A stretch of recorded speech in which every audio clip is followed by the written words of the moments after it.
हुपरीतील एकाच कुटुंबातील चौघांचा अपघातात मृत्यू। राजस्थान येथे सहलीवर गेलेल्या कुटुंबावर काळाचा घाला।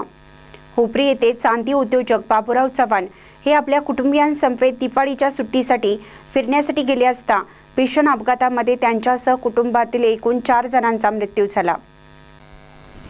बाबूराव चव्हाण व दिलीप चव्हाण हे दोघे बंधू हुपरी शहरामध्ये अनेक वर्षापासून चांदी व्यवसाय करीत आहेत। या दोघा बंधूंचे आदमापूर येथे ज्वेलर्स आहे। ते मंगळवार दिनांक 12 तारखेला रेल्वेने राजस्थानला आपल्या पत्नी, मुलगा, मुलगी यांना घेऊन गेले होते। येथील उद्योजकांना भेटून तिथून 4 चाकी वाहन घेऊन काही प्रेक्षणीय स्थळे पाहण्यासाठी जोधपूरला जात असताना पाली जिल्ह्यातील केनपुरा गावाजवळ हे वाहन झाडाला जाऊन धडकले।